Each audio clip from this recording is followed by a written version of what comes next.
नमस्कार, मैं हूं ब्रजेश चौकसी और आप देख रहे हैं हमारा खास कार्यक्रम अटेंशन। और अटेंशन में चर्चा होगी सराहनीय अभियान, आगे क्या प्लान। इसमें कोई शक नहीं है कि जल स्रोत के संरक्षण के लिए जल गंगा संवर्धन अभियान सरकार की एक सराहनीय पहल है। इस अभियान के जरिए सरकार ने लोगों को ये समझाया है कि पेड़ पौधों के साथ जल की कीमत क्या है। इस अभियान को सफल बनाने के लिए भी मुख्यमंत्री और मंत्रियों ने कई लक्ष्य तय किए थे। अब इस अभियान का समापन 16 जून को होने जा रहा है। वहीं कांग्रेस इस अभियान को अलग नज़रिए से देख रही है, लेकिन सवाल यह है कि जल स्रोत के संरक्षण के लिए अब सरकार का आगे क्या प्लान है और 15 दिन के इस अभियान से नदियों तालाबों की तस्वीर कितनी बदली। आज इन्हीं सवालों के आसपास चर्चा करेंगे, लेकिन पहले देखिए रिपोर्ट।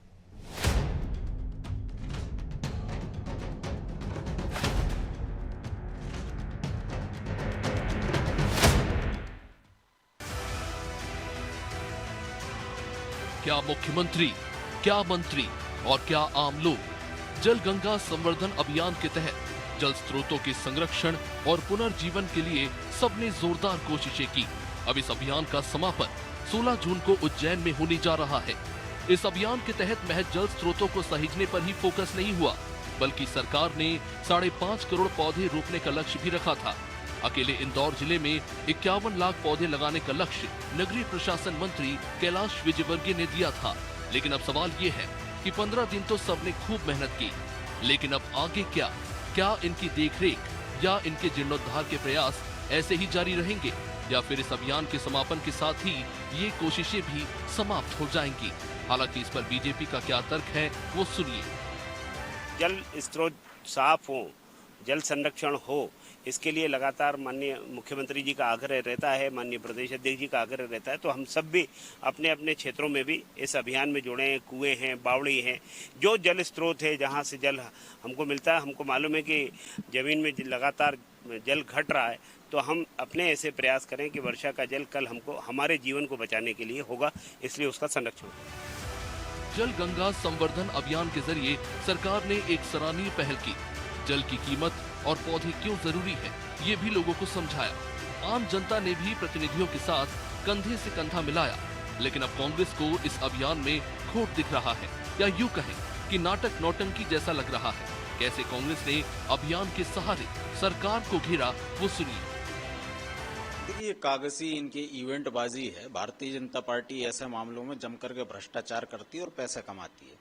भारतीय जनता पार्टी को बताना चाहिए कि जिस गंगा के लिए उमा भारती जी को मंत्री बनाया था, उनके लिए आज ऐसे अभियान चलाने की जरूरत क्यों पड़ रही है? प्रदेश में लगातार मां नर्मदा का अवैध उत्खनन चल रहा है, भारतीय जनता पार्टी के नेताओं के संरक्षण में चल रहा है। कभी एसडीएम की, कभी आईपीएस अधिकारी की, कभी पुलिस वालों की, टीआई की, कभी उनका सर फोड़ दिया जाता है, कभी उनके ऊपर ट्राली चढ़ा दी जाती है। तो अगर लगातार रेत नदियों से निकाली जा रही है तो कैसा जल संवर्धन अभियान? ये नौटंकी भाजपा को बंद करनी चाहिए और अवैध उत्खनन पर रोक लगानी चाहिए। जल है तो कल है जैसे नारों के साथ जल गंगा संवर्धन अभियान की शुरुआत हुई थी। लोगों के बीच इसका रिस्पांस भी अच्छा रहा।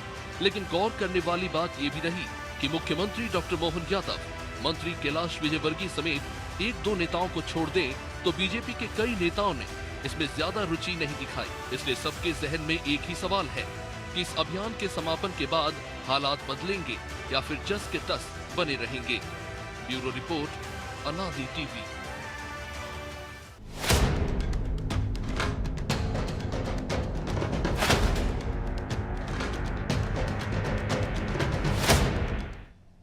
तो इस मुद्दे पर चर्चा के लिए हमारे साथ जुड़ गए हैं वरिष्ठ पत्रकार अशोक शुक्ला और हमारे सहयोगी प्रभु पटेरिया। बहुत बहुत स्वागत है शुक्ला जी आपका, और शुरुआत आपसे ही करते हैं। 15 दिन, क्या आपको लगता है ये पर्याप्त समय? अभियान तो निश्चित तौर पर सराहनीय है, लेकिन ज़रूरत ये है कि लगातार निरंतर कैसे होता रहे ताकि जो स्रोत हैं उनका संरक्षण बरकरार रहे। ये अभियान बहुत महत्वपूर्ण है और अच्छे काम के लिए जो है 15 दिन में किए जाएं या 15 महीने किए जाएं या अनवरत करते रहें, निरंतर करते रहें। जल का बहुत बड़ा महत्व है और जल संकट से भी हम सब लोग वाकिफ हैं। अभी आप दिल्ली में देख लीजिए किस तरह से पानी को लेकर महामारी फैली हुई है। तो केवल दिल्ली की बात जो करें, बहुत सारा इलाका, मध्य प्रदेश का जो बुंदेलखंड का इलाका है, वहां भी आप देखिए सालों से जल संकट की स्थिति बनी है। और पानी के महत्व को तो कई तरह से हमारे वेदों में भी बताया है, रामचरितमानस में भी बताया है, और एक बड़ी अच्छी चौपाई भी है, रहीमन पानी राखिए बिन पानी सब सून, और पानी गए न उभरे मोती मानुष हो। तो जलावर्धन हो, जल संरक्षण हो, या जो हमारे पुराने जल स्रोत हैं उनको बचाने का अभियान हो, निश्चित तौर पे बहुत महत्वपूर्ण अभियान है। इसको 15 दिन नहीं बल्कि इसको तो पूरे वर्ष चलाना चाहिए। और ये जो कंक्रीट का जंगल हम लोगों ने शहरों में तैयार किया है, जिसके चलते जो जल संरक्षण है, जो भूमिगत जल है, उसमें भी जो है आप देखिए बहुत बड़ी कमी आ रही है। और ये जो वृक्षारोपण का कार्यक्रम जो ये गर्मी में होता है, इसके पहले हरियाली महोत्सव हम लोग देखते थे मनाया जाता था, तो ये बिल्कुल उचित नहीं है। इसको जो है सावन और भादों के महीने में आप वृक्षारोपण करें, जिससे जो आप पौधारोपण करते हैं वो बचे भी रहेंगे, उनको उनमें वृद्धि भी होगी। और सबसे ज्यादा जरूरी ये है कि इसको केवल सरकारी कार्यक्रम बना के न रखा जाए, जनता में इसकी जागरूकता पैदा की जाए, जनता को इस तरफ जो है प्रेरित किया जाए कि वो जल संरक्षण करे, जल का अपव्यय न करे, और जो स्रोत हैं उनको बचाए रखे। अभी आप देखिए बहुत सारे तालाब नष्ट हो गए हैं, और एक नदी तो अभियान की बात जो कभी पूर्व प्रधानमंत्री अटल बिहारी वाजपेयी जी ने कही थी, उस पर बहुत गंभीरता से काम नहीं हुआ। आज जरूरत है, बहुत सारा नदियों का पानी जो है आप देखिए बंगाल की खाड़ी में व्यर्थ में चला जाता है, या कुछ नदियों में जो है बाढ़ की स्थिति बनती है, तो बहुत सारी नदियां ऐसी हैं जो समय से पहले सूख जाती हैं। तो बहुत कुछ किए जाने की आवश्यकता है, और जो कुछ मध्य प्रदेश सरकार कर रही है उसकी आलोचना नहीं होनी चाहिए। तो भले 15 दिन के लिए अभियान है, लेकिन जितने दिन भी ये कार्यक्रम हो रहा है उसका कुछ न कुछ लाभ तो निश्चित तौर पर। तो प्रभु जी, महत्वपूर्ण अभियान है, लाभ तो निश्चित तौर पर कुछ ना कुछ होगा, 15 दिन से ज़्यादा भी बढ़ना चाहिए। लेकिन इस नेक काम में भी कांग्रेस को क्यों नौटंकी नजर आ रही है? देखिए ब्रजेश जी, जो कांग्रेस विपक्ष में है वो मान के चलती है, हमारे देश का लोकतंत्र का ये बहुत अजीब सी स्थिति है कि विपक्ष में रहने वाला व्यक्ति ये मान के चलता है कि उसको विरोध करने का मैंडेट दिया है जनता ने, उसको जो मतलब मत दिया है वो इसलिए दिया है कि वो हर चीज़ का विरोध करे। अब उसको कि उसके सामने थाली लग दी जाए और उसको कहें कि इसका ये सरकार का खाना, तो हो सकता है उसका भी विरोध कर दे, भले भूख कितनी लगी हो। तो इस तरीके की स्थिति हमारे देश की है। आपको मतलब इसको बहुत आसान से यदि हम समझना चाहें तो जब भारतीय जनता पार्टी विपक्ष में थी, यूपीए की सरकार थी, जीएसटी और आधार कार्ड का काम शुरू हुआ था, तो बीजेपी विरोध कर रही थी। और बीजेपी ने सत्ता में आने के बाद सबसे पहला काम क्या किया, उसी आधार कार्ड को देश में कुछ तकनीकी खामी है प्रभु जी, आपकी ऑडियो में प्रॉब्लम आ रही है, मैं आपके पास लौटूंगा। तो शुक्ला जी, अभियान तो निश्चित तौर पर सराहनीय है और महत्वपूर्ण भी है, आपने कहा है। जो सवाल मैंने प्रभु जी से कहा था, विरोध का उन्होंने वजह बताई, लेकिन इसमें भी होता है सकारात्मक पक्ष आप रख सकते हैं कि आप भी उसमें अभियान में जुड़ जाओ। लेकिन ऐसा विपक्ष हमें कब देखने को मिलेगा? पहले हमने देखा है कि इंदिरा जी ने बेहतर काम किया है, तो विपक्ष में यदि बीजेपी की सरकार रही है तो उन्होंने सराहना की है। ऐसा विपक्ष भी तो होना चाहिए कि अच्छे काम में आप साथ हो जाएं, यदि आप में उसमें कमियां दिखती है तो निश्चित तौर पर उसका जिक्र करना चाहिए। लेकिन यहाँ तो विरोध करना है तो करना है हर चीज का। नहीं, ये देखिए, सबसे पहले आपको ये देखना होगा कि आप किस चीज का विरोध कर रहे हैं। जल संकट का सामना पूरी दुनिया कर रही है, भारत भी अछूता नहीं है और हमारा प्रदेश भी अछूता नहीं है। बहुत सारे इलाके ऐसे हैं जहाँ जल संकट की स्थिति है, और एक अच्छे अभियान से विपक्ष को जोड़ने में जो है गुरेज नहीं होना चाहिए।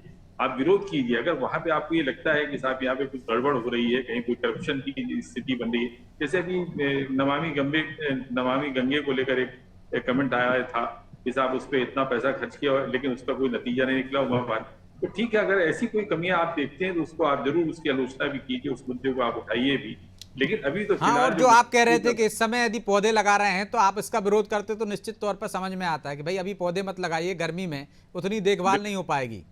बिल्कुल बिल्कुल, तो उचित समय पर आपको जो है विरोध करना चाहिए। अभी तो एक अच्छे कार्यक्रम की शुरुआत मुख्यमंत्री कर रहे हैं और उस अभियान से सबको जुड़ना चाहिए, जनता को भी जुड़ना चाहिए, विपक्ष को भी जुड़ना चाहिए और हम सबको जुड़ना चाहिए, क्योंकि पानी सबकी आवश्यकता है। जल संकट आएगा तो ऐसा नहीं कि कांग्रेसियों पे नहीं आएगा, उनपे भी ये संकट आएगा। कांग्रेसियों को जल के महत्व को समझना चाहिए, उसी तरह से जैसे जल हमारी आपकी जरूरत है उसी तरह से विपक्ष की भी जरूरत है। तो विपक्ष को ऐसे अभियानों की जो है ना तो मुखालफत करनी चाहिए और ना इसका विरोध करना चाहिए। लेकिन वो तो पौधे लगाते हैं, उसका भी विरोध करते हैं। अब अगर वो विरोध कर रहे हैं तो हो सकता है उनको ऑक्सीजन की जरूरत ना हो, उनको हरियाली की जरूरत ना हो, उनको पर्यावरण की चिंता ना हो, और भी बहुत सारे कारण हो सकते हैं। या विरोध केवल वो इसलिए कर रहे हैं क्योंकि अभियान की शुरुआत जो है वो सत्तारूढ़ पार्टी के एक मुख्यमंत्री हैं वो कर रहे हैं, शायद इस तो नजरिए विरोध इसलिए कर रहे हैं कि सत्ता पक्ष कर रहा है, जनता को भी इसमें जोड़ना चाहिए प्रभु जी। 3090 करोड़ के जल संरक्षण के 990 काम हो रहे हैं, कुछ तो शुरुआत हो रही, कुछ तो बेहतर हो रहा है, लेकिन इसमें आपको लगता है विपक्ष तो विरोध कर ही रहा है, सत्ता पक्ष भी कहीं ना कहीं उतना गंभीर नहीं है। संबंधित विभाग के मंत्री को भी जब ये पता ना हो कि कितने जिले में कितने पौधे लगेंगे, तो आप समझ सकते हैं कि क्या गंभीरता होगी उसकी। बिल्कुल ब्रजेश जी, मंत्री को ये जानकारी होनी चाहिए। वो पहली बार मंत्री बने हैं, तो हो सकता है कि उसके कारण उनसे वो नादानी हुई हो, अगली बार वो सोच समझ कर आए। लेकिन ब्रजेश जी, इसी मामले में उसी बैठक का एक जिक्र और भी है, जो आप रिकॉर्ड चर्चा वहाँ पे हुई, मतलब जो बाहर नहीं आई, वो ये है कि मुख्यमंत्री को जब ये बताया गया अधिकारियों के द्वारा कि 5.5 करोड़ पौधे इस साल लगा रहे हैं, तो मुख्यमंत्री ने ये पूछा कि भैया हर साल तो 5.5 करोड़ पौधे लगा रहे हो, लगभग कितने ऐसे ही लगा रहे हो, तो प्रदेश में तो अभी जो है 50-60 करोड़ पौधे लग जाने चाहिए, 10 साल में लग चुके होंगे। तो उनके पास जवाब नहीं था। तो सरकारी अभियानों की ये स्थिति भी होती है कि आपके पास मॉनिटरिंग का तंत्र नहीं है, आपके पास ये नहीं पता कि आपने पौधे तो लगा दिए, उसकी जीवितता का प्रतिशत कितना है। लेकिन आज जो ये अभियान चल रहा है, तो उन्हीं गलतियों से सबक लेकर, उन्हीं चीज़ों से बचते हुए मुख्यमंत्री मोहन यादव और इस विभाग के जो नोडल विभाग है, आप खुद गए थे इस अभियान में, पंचायत एवं पौधे भी लगाकर आए। पंचायत एवं ग्रामीण विकास मंत्री जो है प्रहलाद पटेल, उसी से सबक लेकर ये करते हुए दिखाई दे रहे हैं। तो वो पौधे जहां लगाए हैं उसकी मॉनिटर, उसके लिए उसको बड़ा करने तक की पूरी व्यवस्था भी वो कर आ रहे हैं। और इंदौर में जो 51 लाख पौधे लगाए जा रहे हैं, तो उसमें कैलाश विजयवर्गीय ने गारंटी ली है कि एक भी पौधा नहीं मरेगा, पूरे के पूरे वहाँ पर जीवित होंगे। तो इस तरीके की व्यवस्थाएं भी हो रही हैं, क्योंकि पुरानी गलतियों से सबक लिया जा रहा है, बेहतर काम किया जा रहा है। लेकिन ये जरूर है, जो अभी शुक्ला जी कह रहे थे कि यदि आप विरोध करना है तो आप पानी पीना छोड़ दीजिए। अरे भाई, ये सकारात्मक, ये कई बीजेपी का या बीजेपी की सरकार का अभियान नहीं है, ये प्रदेश का पर्यावरण सुधारने का अभियान है, भावी पीढ़ी को ऑक्सीजन और पानी देने का अभियान है। क्या भविष्य में आपके ग्लोबल वार्मिंग हो रही है, भविष्य में क्या आपके बच्चे पानी नहीं पिएंगे? क्या भविष्य में आपके बच्चे ऑक्सीजन लेना बंद कर देंगे इस मध्य प्रदेश की? तो फिर उसको देखते हुए आपको इसमें सहभागिता करनी चाहिए। और जिस तरीके से नमामि गंगे अभियान की बात हो रही थी, ब्रजेश जी, आप यदि चलना शुरू नहीं करेंगे तो बहुत सारा रास्ता दूर दिखाई देगा। 20 किलोमीटर आपको यदि पैदल चलना है, यदि आप चलना शुरू करेंगे 1 किलोमीटर तो चलेंगे, आधा किलोमीटर चलेंगे, तो कोई भी स्कीम या योजना शुरू होती है, कुछ तो काम होता है। बिल्कुल। इसमें मतलब जो राजीव गांधी ने जो कहा था, वो जो राजनेता दोनों संदर्भों में उसका उपयोग करते हैं कि 1 रुपये यदि केंद्र से चलता है तो 15 पैसे गांव तक पहुंचे। 15 पैसे तो पहुंचे ना, आपने दिए ही नहीं तो कहां से पहुंचोगे? आपने दिए ही नहीं तो 15 पैसे का भी काम नहीं होगा। तो कुछ तो हुआ, जो ज्यादा गड़बड़ियां उसको दूर की जाए, जो कमियां उसको दूर की जाए। लेकिन इसमें विपक्ष को भी साथ में आना चाहिए, उसको भी, क्योंकि अभियान सरकार का नहीं है, ये अभियान सरकार मध्य प्रदेश की सरकार है, उसी मध्य प्रदेश के वो निवासी है, किसी बीजेपी का अभियान नहीं है। उसमें उनको भी सहभागिता करनी चाहिए। आप अपने घर के सामने पौधे लगा लीजिए, और भी जगह आइए, मोहल्ले में लगवाइए। आखिर जरूरत है ना। हम देख रहे हैं देश की राष्ट्रीय राजधानी गर्मी में पानी के संकट से परेशान होती है, बिजली के संकट से परेशान होती है, सर्दी आती है तो धुएं से परेशान होती है। तो इस तरीके की यदि स्थिति इस देश की राजधानी की है, तो आने वाले समय में आप कल्पना कीजिए कि बाकी जगहों की क्या होगी। तो इससे बचना है तो उसके लिए आपको यही करना होगा। कंक्रीट के जंगल की जगह आपको जो है हरा जंगल खड़ा करना होगा, पेड़ों का जंगल खड़ा करना होगा, आपको जल संरक्षण के उपाय करने होंगे आपको। उससे आने वाली पीढ़ियों को लिए पानी, हवा अच्छी मिलेगी, हमको भी अच्छी मिलेगी। तो निश्चित तौर पर इसमें सबका योगदान होना चाहिए। किसी एक व्यक्ति के लिए पेड़ नहीं लगाया जाता। पेड़ ये नहीं देखता कि वो कांग्रेस के व्यक्ति को हवा देगा या बीजेपी के व्यक्ति को देगा, तो ऑक्सीजन आपको भी देगा। हाँ, वो ना चिड़िया में फर्क करता है, ना इंसान में फर्क करता है, ना सांप में फर्क करता है, ना बिच्छू में फर्क करता है। तो निश्चित तौर फर्क तो नहीं करता, प्रकृति किसी के साथ फर्क नहीं करती। लेकिन स्वच्छता अभियान का लक्ष्य लिया सरकार ने, किस तरह से वो हमने देखा है, उसको हासिल भी किया है। तो ऐसा ही लक्ष्य क्या आपको आगे प्लान बनाते देख रहे हैं आप सरकार को, या आगे बनना चाहिए शुक्ला जी, ताकि ये निरंतर चलता रहे और उसका लाभ ज़्यादा से ज़्यादा हो? लोगों में जागरूकता है, खासकर हर व्यक्ति पौधा लगाने लगे, जल स्रोत हैं उनके संरक्षण करने लगे कि उसमें गंदगी ना डाले। डंडे की जोर पर ही हम क्यों नदियों को बचाने की कोशिश कर रहे हैं? यदि हम नर्मदा किनारे जाते हैं तो वहाँ पर बाकायदा एक वॉलंटियर खड़े रहते हैं कि आपको साबुन घाट पर आप उपयोग ना करें, कुछ गंदगी ना डालें। अभी हमने देखा था भोपाल में तालाब में किस तरह से व्यक्ति पूरी बोरी उड़ेल रहा था, महापौर ने पकड़ा। तो लोगों को भी तो जागरूक करने के लिए सरकार को कुछ करना पड़ेगा। नहीं, बिल्कुल। और इसमें सबसे पहले तो समाज के जो जिम्मेदार लोग हैं उनको आगे आना चाहिए। हर काम सरकार ही कर लेगी या हम सरकार के भरोसे रहें, ये भी ठीक नहीं है। और विजय जी, आपकी प्रश्न का उत्तर देने से पहले मैं एक थोड़ा सा आपके माध्यम से एक बात सरकार तक पहुंचाना चाहूंगा कि आप वृक्षारोपण अवश्य करें, लेकिन कौन से वृक्ष आप लगाएं? आप बरगद के वृक्ष लगाएं, आप पीपल के वृक्ष लगाएं, आप नीम के वृक्ष लगाएं, आप जामुन के वृक्ष लगाएं। ये जो मतलब ऐसे वृक्ष लगाए जाते हैं जो कि बड़ी आसानी से प्रतिकूल परिस्थिति में जो सर्वाइव नहीं कर पाते हैं, वो वृक्ष लगाते हैं। और दूसरी चीज ये है कि छोटे चोर की निगरानी का जिम्मा बड़े चोर के पास ना हो।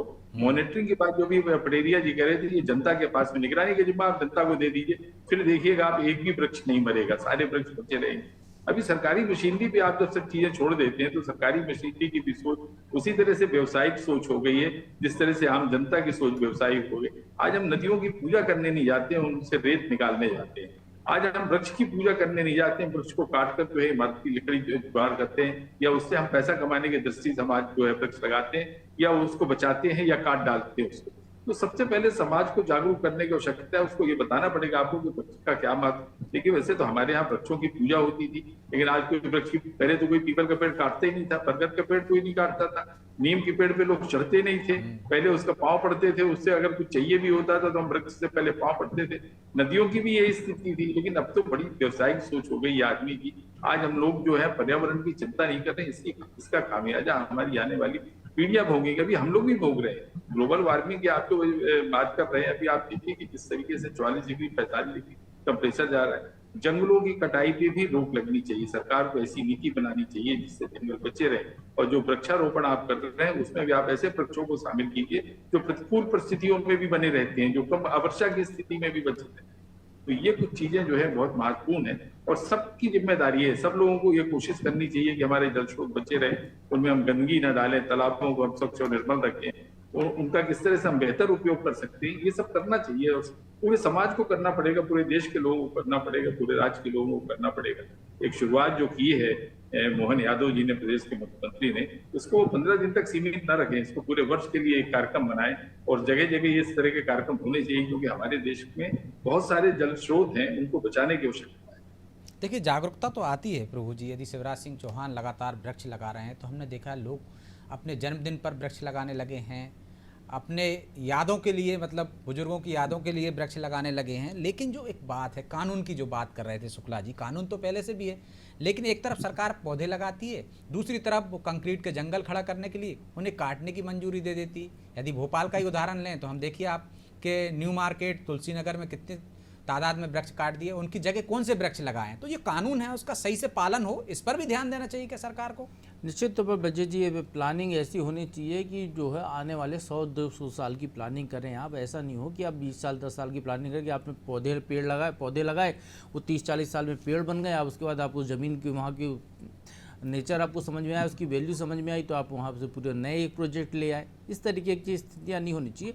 हम जो भी रीडेवलपमेंट करते हैं तो उसके लिए हमको ये सारी पर्यावरण को पहले प्राथमिकता देनी चाहिए। सरकार ने एनजीटी जैसा कोर्ट बनाया है, नेशनल ग्रीन ट्रिब्यूनल। आप देखिए कि बाकी तो कोर्ट लोअर कोर्ट से शुरू होते हैं, पर्यावरण के मामले में जो है सुप्रीम कोर्ट के दर्जे वाला कोर्ट बनाया है, लेकिन उसके बावजूद यदि सरकारें ऐसा कर रही हैं तो निश्चित तौर पर सरकारों को समझना चाहिए, क्योंकि सरकार का जिम्मेदारी है, उनका एक विभाग होता है आवास एवं पर्यावरण, तो तालाब उनका विभाग होता है, में कुछ निर्माण ही नहीं होना चाहिए था जब तो इस तरीके। और जो जहाँ तक बात है रेत निकालने की, तो इस देश में पहले रेत से मकान नहीं बनाए जाते थे क्योंकि सीमेंट का प्रयोग नहीं होता था, कच्चे घरों का एक सरकार ने सीमेंट प्लांट लगाए, सरकार ने इसमें, तो आप रोकिए या तो उसको लिमिटेशन कीजिए या कोई नई तकनीक का उपयोग कीजिए आप। क्योंकि हर चीज़ जो है हम ये करते हैं कि पहले उसकी शुरुआत करते हैं, बाद में हमको उसका दुष्परिणाम समझ में आता है, हम उसको बदलने जाते हैं। लेकिन इस पूरे मामले से इतर यदि मैं बात करूं तो अभियान जो है सरकार लगातार साल भर का अभियान तो सरकार नहीं चला सकती, उसके लिए फॉरेस्ट डिपार्टमेंट है, नगरीय निकाय विभाग है, वो अपना काम करते रहते हैं। अभियान इसलिए होता है कि जन जागरूकता फैले, लोगों तक अवेयरनेस जाए, वो उसमें भागीदारी करें और निश्चित तौर पर जनता को आगे आना चाहिए। जिस तरीके से स्वच्छता अभियान में जनता ने अपने आप अपना अभियान बना लिया है उसको, कि अब घर का कचरा जो है घर के बाहर नहीं फेंक रहा है, कोई सड़क चलते नहीं फेंक रहे हैं, बहुत सारे लोग कोई इक्का दुक्का ही फेंकते दिखते हैं। तो उस तरीके से जनता को भी इस अभियान से जुड़ना होगा, जनता को ये प्रयोग करना होगा। ब्रजेश जी, मैं एक छोटा सा अपना ही उदाहरण देता हूँ। सीपीए हुआ करता था भोपाल में, वो हर साल हमारे घर के पास एक ग्रीन बेल्ट था, उसमें पौधे लगा के चले जाते थे, बरसात में फेंसिंग करके, पानी डालने कोई नहीं आता था। हर साल ये मैंने अपने घर के सामने सड़क बनी है, वहां भी देखा है, पानी डालने नहीं आते। तो मैं जब भी वहाँ पे गाड़ी साफ करता हूँ 1-2 दिन में उसमें पानी डाल देता हूँ, पर्याप्त तो मिट्टी ब्रजेश है। जी, हमने ये तय किया, हमने उसकी अपने स्तर पे फेंसिंग कराई। हमने वहाँ पे, जैसा शुक्ला जी कह रहे हैं, हमने वहाँ पे जो है बड़े बड़े बरगद के, पीपल के पेड़ लगाए। 40 फीट ऊंचा, 30-35 फीट ऊंचा पेड़ हमारा पीपल का बरगद हो गया। हमारा देख के हमारे पड़ोसी ने किया, उसको देख के उसके पड़ोसी ने देखा। तो यदि ये देखें तो हमारे घर के पास तो अब जंगल हो गया खड़ा। बिल्कुल। तो इस तरीके से लोग कर सकते हैं, हर व्यक्ति कर सकता है। आप अपने आसपास में परिवेश को, पर्यावरण, क्योंकि आपको ही अच्छी हवा चाहिए, तो आपने परिवेश को सुधारिए, अपने परिवेश को। तो लोगों की जागरूकता के लिए सरकार ये अभियान चलाती है। ये अभियान हर साल चलाए जाते हैं लगातार। लेकिन सरकार ने जो पेड़ लगाया है, यदि हमारे मोहल्ले में, हमारे पड़ोस में, हमारे गांव में, तो फिर हमारा दायित्व है कि उसमें कोई पानी नहीं डाल रहा है तो हम उसमें पानी डालने जाए। ये यहाँ पर अभियान का श्रेय जनता को अपनी जो है धागा अपने तरफ करना होगा, तब जाकर उस अभियान की सफलता होगी। लेकिन हम तो देखते हैं शुक्ला जी कि जनता सोचती है कि सरकार को ही सब कुछ करना है, पौधे लगा दिए तो पानी भी वही देने आए, गंदगी आप करते हो, उम्मीद करते हो नगर निगम सफाई करने के लिए आए। तो कहीं ना कहीं इसके लिए भी तो कुछ प्लान होना चाहिए, घर से शुरुआत होनी चाहिए, बड़े लोगों को आगे आना चाहिए, जो समितियां हैं, जन जागरूकता अभियान चलाने वाले लोग हैं, सेवादार लोग हैं, जिस तरह से सेवा करते हैं समाज की, उनको भी आगे आए। तो मुझे लगता है जो स्वच्छता अभियान की बात प्रभु जी कर रहे थे, वैसे ही ये अभियान भी हो सकता है। बिल्कुल ये सब होना चाहिए। और मैं ये कहूंगा कि इस तरह से राजनीतिक दल हैं वो वोट जुटाने का काम, अगर उनकी पार्टी के कार्यकर्ता वोट जुटाने का काम कर सकते हैं तो कोई इस तरह के कामों में भी उनका योगदान होना चाहिए। सबसे बड़ी पार्टी भारतीय जनता पार्टी है, और वो अगर उनके मुख्यमंत्री जो है जल स्रोतों को बचाने का काम कर रहे हैं, जलावर्धन के लिए कोई प्रयास कर रहे हैं, तो पार्टी के कार्यकर्ताओं को जुड़ना चाहिए। और इन्हीं कार्यकर्ताओं को, जिस तरह से वो वोट के लिए कहते हैं ना कि चलिए वोट डाल दीजिए, उसी तरह से इन कार्यकर्ताओं को घर घर जाके जनता से ये कहना चाहिए चलिए वृक्ष लगाइए, वृक्ष की सुरक्षा कीजिए, सफाई कीजिए जल स्रोतों को। और जो जल का जो दुरुपयोग होता है उसको भी रोकने की बड़ी आवश्यकता है। साथ में जो जंगलों की कटाई वाली बात है उसके लिए कानून तो पहले से बहुत सख्त है, लेकिन अभी आप देखिए बहुत सारे प्रोजेक्ट कैसे हैं। अभी ये बक्सवाहा का मामला है, बीडी शर्मा जी का निर्वाचन क्षेत्र है, वहां पे देखिए कि कितने हजार वृक्ष काटे जाने हैं, और ये मामला जो है ट्रिब्यूनल के सामने पड़ा हुआ है। तो सरकार जब इस तरह की योजनाओं को मंजूरी देती है जिससे वृक्षों का कत्लेआम होता है, तो बड़ी तकलीफ होती है कि एक तरफ आप वृक्ष लगाते हैं, उनको आप बचा नहीं पाते हैं, दूसरी तरफ जो पहले से वृक्ष जो है जिनका अस्तित्व बना हुआ है उनको जो है आप इस तरह से काटने की मंजूरी दे देते हैं। तो सबको सोचना होगा। अगर आप सब लोग नहीं सोच रहे हैं तो ये देश का पर्यावरण कहाँ जाएगा।